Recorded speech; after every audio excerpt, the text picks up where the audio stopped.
Welcome to Coaching in Session, where limits end and growth begins. Hosted by Michael Rearden. This is your space to challenge the ordinary, unlock your potential, and step boldly into your next chapter. Your mindset journey continues. There's some days when I don't feel like showing up. Maybe it's me waking up in the morning and I have to take the kids to school. Perhaps it's after I drop the kids off from school. I have a whole array of errands or meetings in my day, or just obligations that I have to do. And I know that there's not going to be much free time for me. So I think about the easy path. What if I don't do anything? So I just think about, man, one day I get to just take it easy. I get to retire. I get to sit on the beach. I get to just veg out on my phone or on the sofa. And I just say, what kind of life would that be? Where I don't challenge myself, where I'm not hungry, where I just allow my lesser self to constantly win in the day. I don't want that. But how many people want that? How many people live that every single day? Because the moment they have to face a hard challenge or difficult thing to do, they might substitute it ever so gently with something that is meaningless. It doesn't mean anything to them. They will say, oh, I'll do it tomorrow. I'll do it later. It's not that big of a deal. We can go down the list of things that will help us feel at ease for not taking action. Now, I say this because I want people to understand something. When we are trying to develop our life, we have to do something difficult. We have to do something challenging.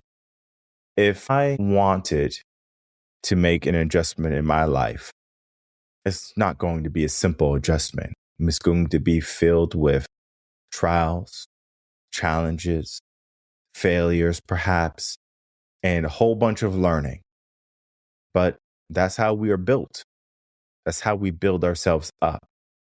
We're built in the decisions that we make every single day. Now, we can either be building ourselves to something great, or we can be building ourselves to something chaotic.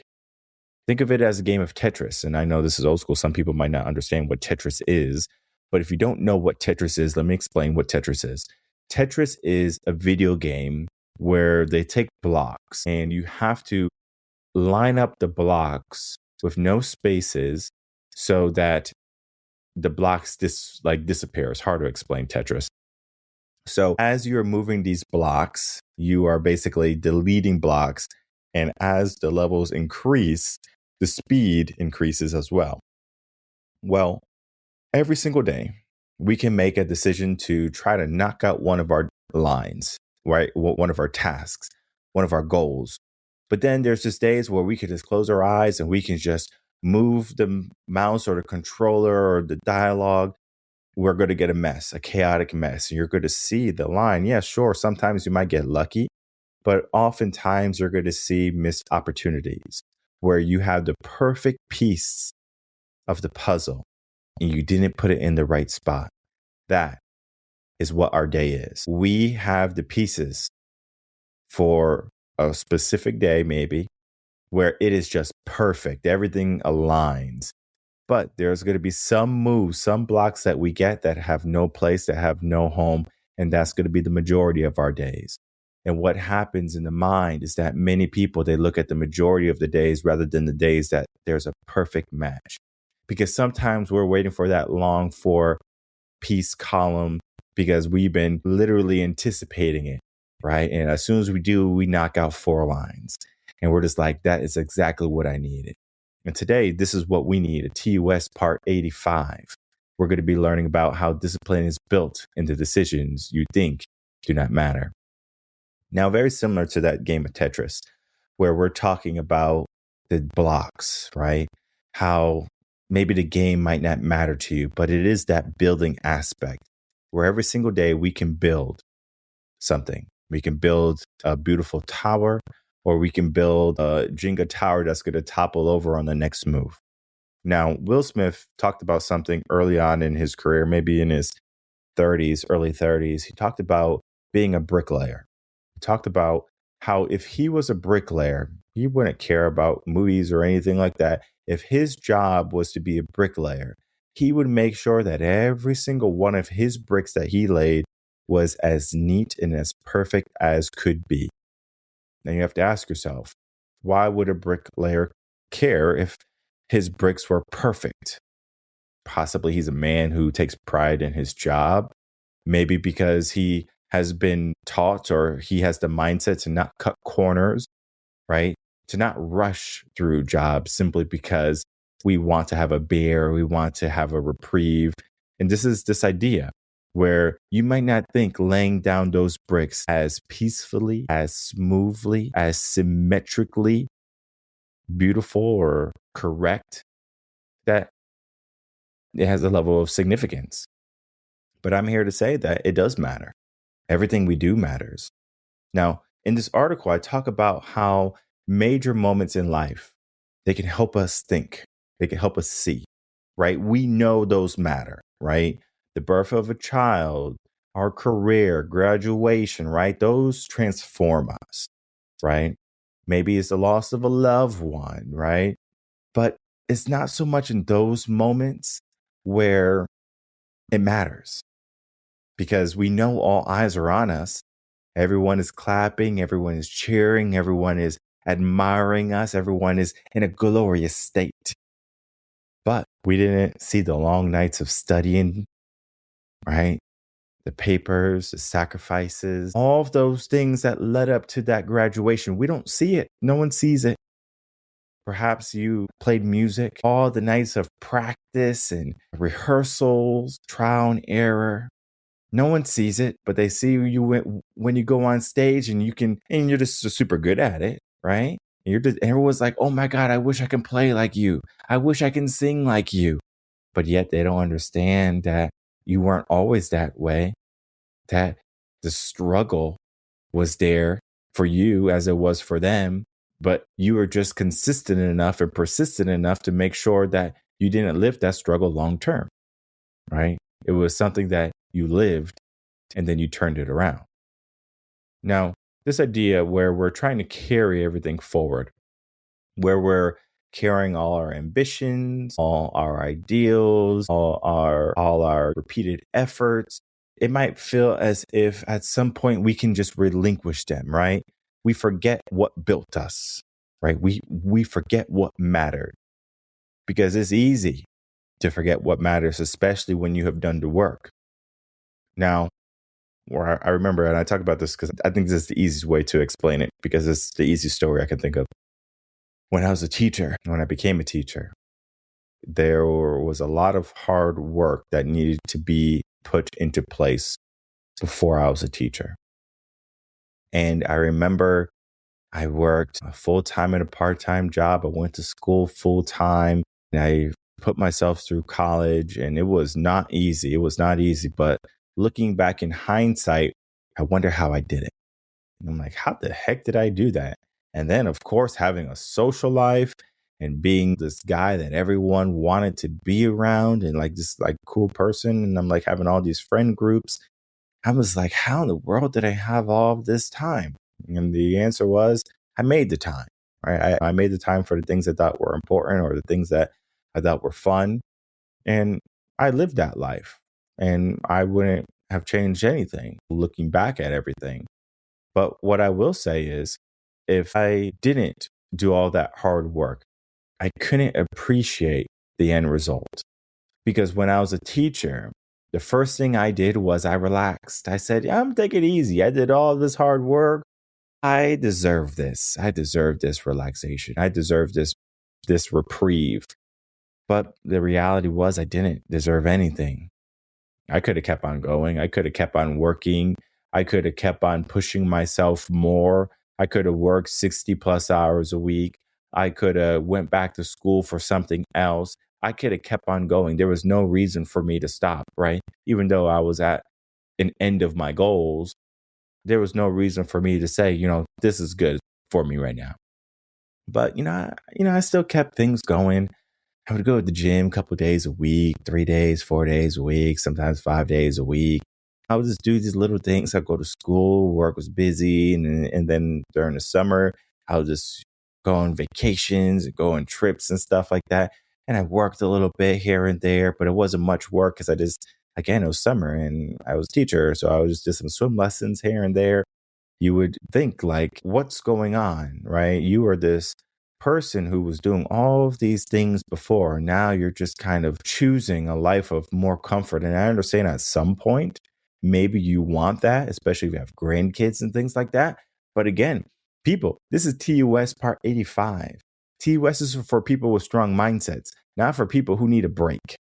So this was something that I had to realize, that my accomplishments, even though they were great, it shouldn't have trumped my daily consistent efforts and my consistencies. So I should have ramped up the gym since I had more time instead of watching more movies. I should have met more people and made more friend groups since I had all this available time versus just keeping everything the status quo. Because if we know anything about keeping anything the status quo, it's not going to grow. We think of the story of the king who had 3 attendants who he would give everyone 100 pieces of gold. One person would invest in the market, one person would invest in real estate, and one person would put his 100 gold pieces under a rock and bury it. Now, when the king came back from his long journey, he was presented with the 2 individuals, the one who had this idea of the markets, the one who had this idea of the real estates. And not only did they give him the 100 gold pieces, they gave the king something more in return, more than the 100 gold pieces. The money that the king had given them had grown versus the person who keeps their money under the mattress. The person who kept the money under the rock, the king was greatly disappointed in him. And it was to the point where the king beheaded the individual. You would think, how would the king, or how could the king, kill one of his trusted attendants that he gave back the 100 pieces of gold to? Well, it goes back to what we talked about a week ago.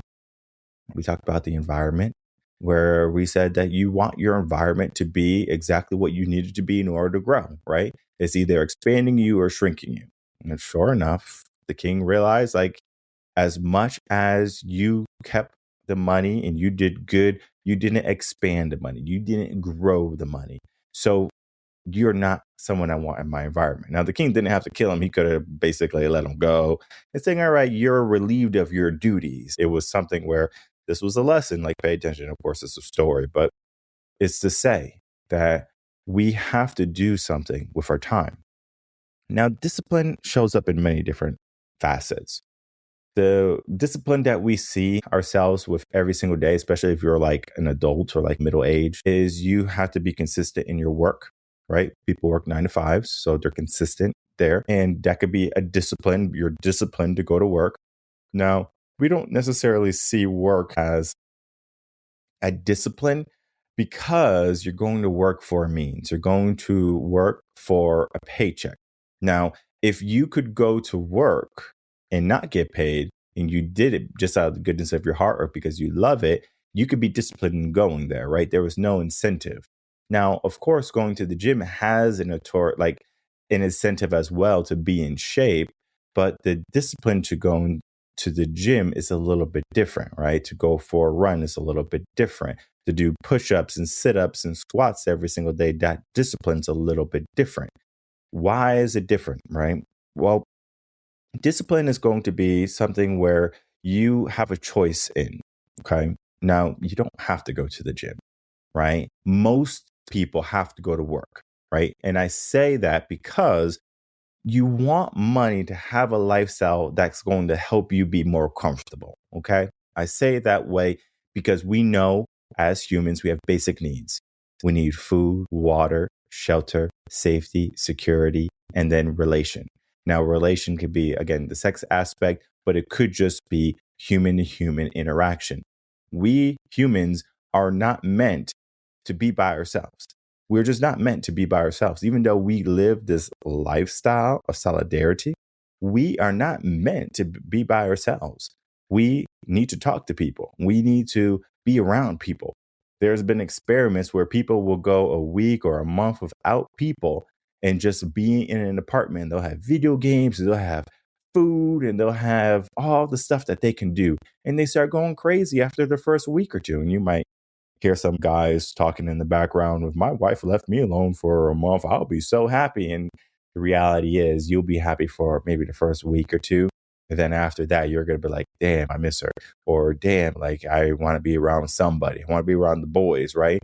We need the human interaction. Now, these decisions that we think that don't matter, like going to the gym, don't matter until they do matter, right? Like, for example, my father, he was big on going to the gym. Growing up, he was a construction worker and he would be this big guy, right? But then somewhere down the way, he just stopped going to the gym, possibly because he didn't have any time, possibly because he was working, possibly because he had more commitments than he can bite off, right? So the gym was one of the first things he sacrificed. And we might think that we're doing ourselves a service by sacrificing a discipline. Oh, I'm not going to go to martial arts anymore. I don't have any more time. I'm not going to go to my Toastmasters meeting because I just don't have any more time and I don't like it. I'm not going to go to the gym anymore because my best friend is on vacation or they moved away, so I don't have a gym buddy anymore. We can come up with all the excuses in the world to why we don't do something that we could be disciplined in, where we don't have to do it. But if we do it, there's a benefit to it more than just our safety and our security.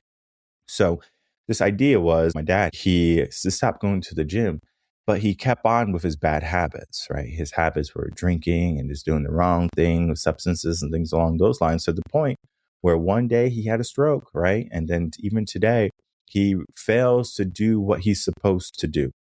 The therapy work, the walking, the bike rides, all of these things will help him, the stretches, be better, but he doesn't do it, right? Now, of course, he's living. Of course, he's able to walk and to do everything until what? Until when? Until he can't do it anymore. And then at that point, it's a fight for survival. Now, he has to make a choice.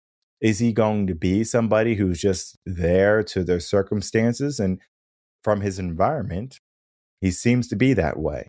He's going to be that way. My grandmother, his mother, had just broke her leg. She fell, again, not being careful, whatever happened. And she is also a person who fails to do the things that she's supposed to do with therapy, right? Oh, I'll do it later. I'll do it when I feel like it's too much pain right now. Hey, I get it, right? Life is painful. Life hurts. But if you don't do the hard bits, you're going to be struggling a lot longer. I remember when I got the sciatica issue and I trying to figure out what can I do? I went to all these doctors, all these chiropractors. As I was going to all of these places, for some reason, I just didn't have any luck. So what happened was I just listened to my brother. He said, try out yoga. And I said, okay, let me try out yoga. And I did it and it was great. It was phenomenal. I was cured, I thought, right? I was cured.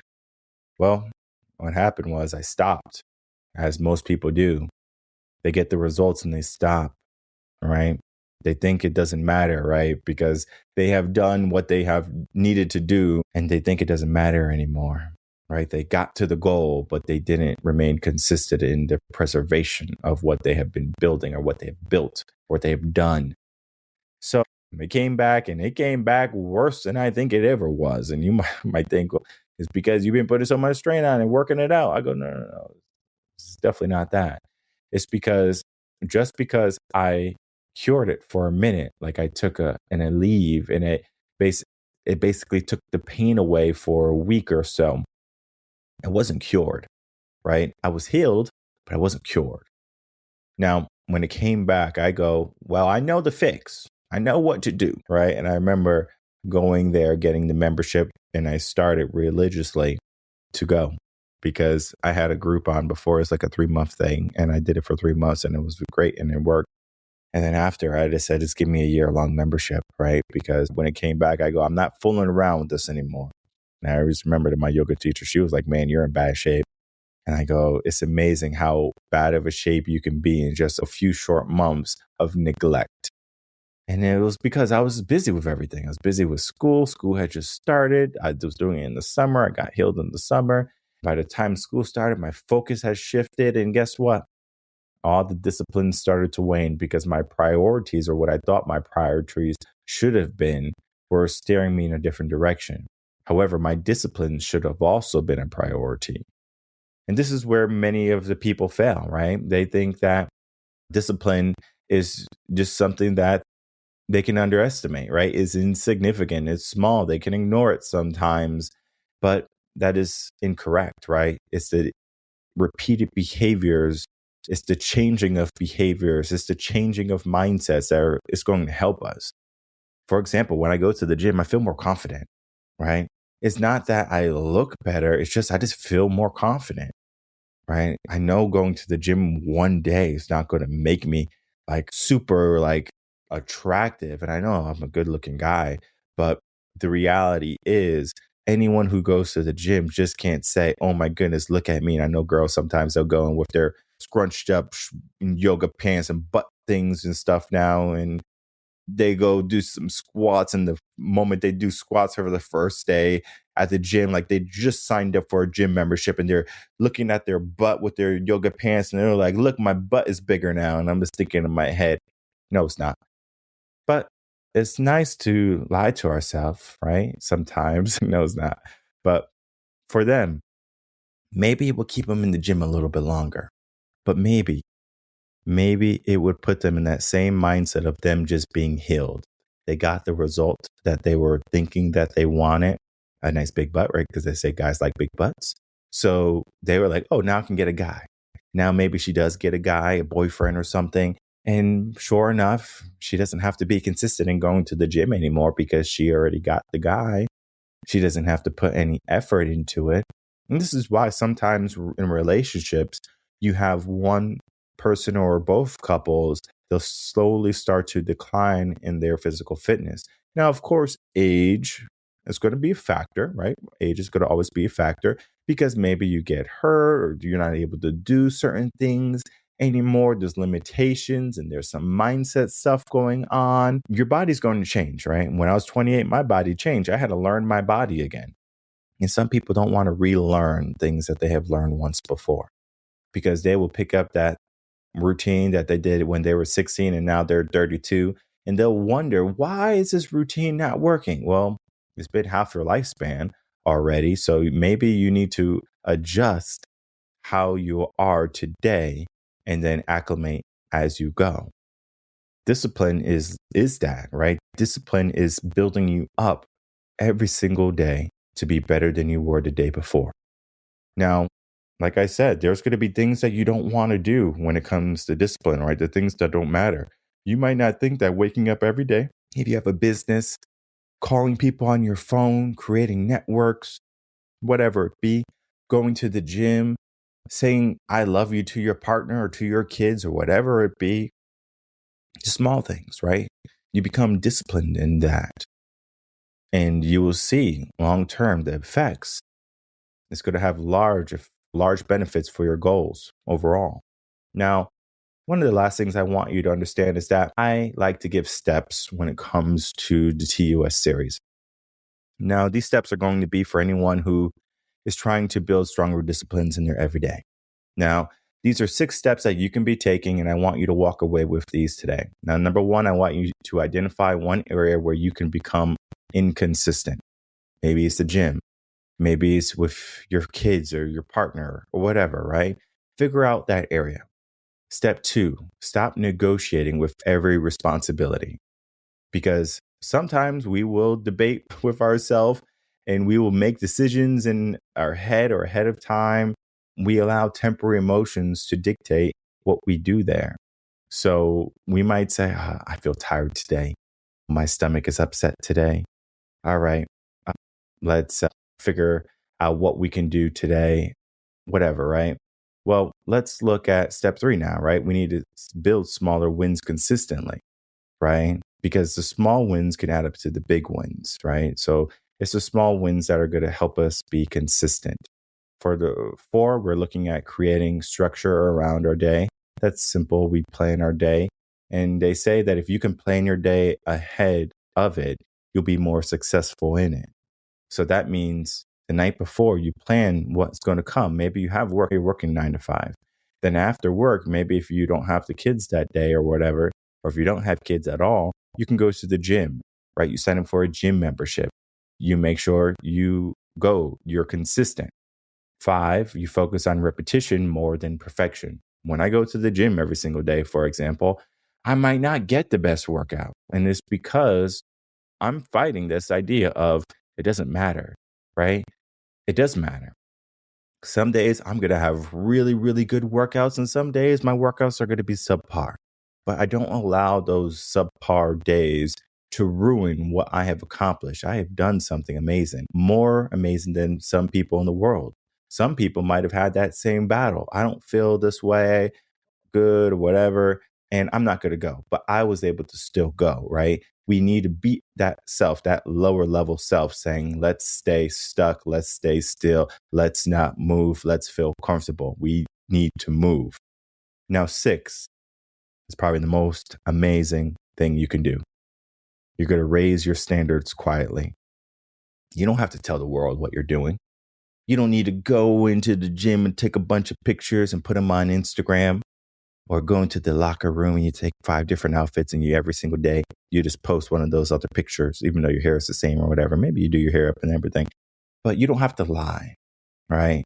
This is for yourself. This is something that intrinsically you feel that you did that's going to make you feel good. What is that? It could be anything, right? What is that discipline for you?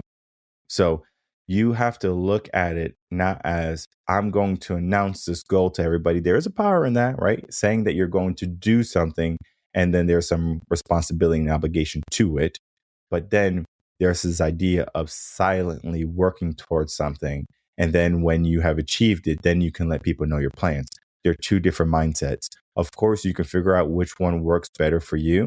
Some people, they say, hey, this works really nice and I want this. And some people say, I'm a secretive type of person and they keep everything secret. I like to keep everything secret, right? You'll know when I'm done and you'll see it. For all of these steps, it's going to be a process. And again, you have strong mindsets if you're listening to the TOS blog or TOS breakdown for the podcast or reading the TOS part 85. You have to understand that what your disciplines are going to reflect on your life. Your daily practices are going to dictate the long-term benefits of your life. If you want to be someone who's old and decrepit and has a hard time walking up the stairs, don't do anything. Don't go to the gym, don't work out, don't walk, don't hang around good people that like to be active. Just hang around people who like to sit on the sofa all day and play video games and scroll on their phones all day, right? And eat pizza and hot dogs and hamburgers and stuff like that. Sure, some people might call that living life. Some people might say that's their standard. But again, our standard should be more than that. Our standard should be something more grandiose. We should look at the obstacles that we have to face. And even though some days we might not feel as if we want to do them, or we might even ask ourselves, what is the purpose? What is the point in doing this or continuing this? It's everything. When we're trying to move a mountain, we might move it one pebble and one small stone at a time. But over the weeks, over the months, over the years, we're going to start to see progress. And as we remain consistent and as we remain persistent, we will make the way through that mountain peak. We'll make a path. But the idea is just because we made one path in our life, it doesn't mean that's the only path we will ever traverse. Life is going to be riddled with a multitude of different paths that we can be taking.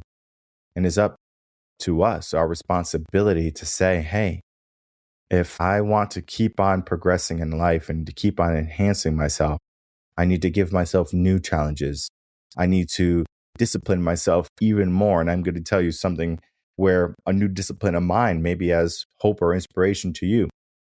I reached out to self-defense martial arts facility by my house the other day.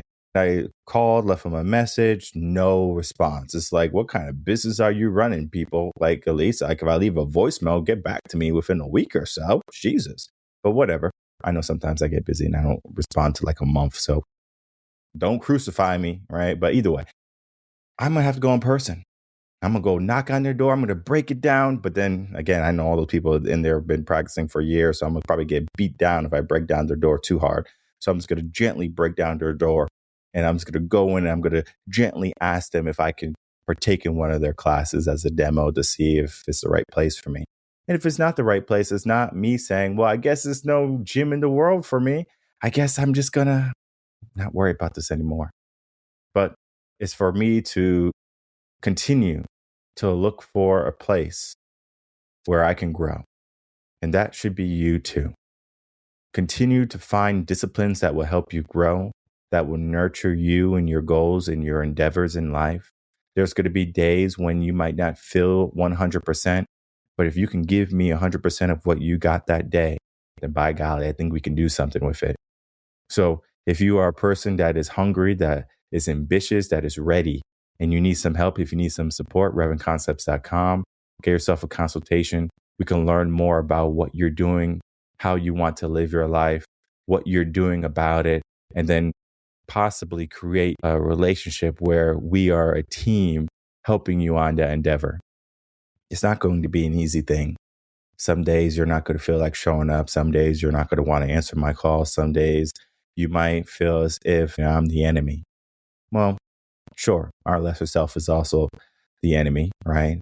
But I'm that person that's going to be cheering you on. If you can see my cheers as a benefit rather than something you need to shy away from, then you're going to be a person who can take the coaching and fly with it. And you're going to do well with it. The people who try coaching, and coaching is not for everybody, I'm not going to say it is. But if you are on a mission, if you're trying something, don't stop because it gets hard. Don't quit because you don't know your next turn or your next step. That's what we are here for. Coaches are there for. We're there to help you through those moments, those challenges. So be ambitious. Check out this article here. Again, TOS part 85. Discipline is built in the decisions you think do not matter. The things that matter the most might be the things you think about the least. So figure out the things that are building you up slowly, where you might not see the biggest advancements or the biggest jumps or leaps, and focus on those for a period of time. Take a picture of how you are today. Take a snapshot of your finances or of your business and figure out, are you making progress? Because if we can look at our lifespan for the past 10 years, we can see how we look very differently. But just about looks. What about everything else? What about our career, our relationships, our environment? Can we say that those have enhanced, that those have become better? And if not, then this is pointing that we need to focus on some disciplines, and we need to focus on the things that we think that don't matter, but they actually do.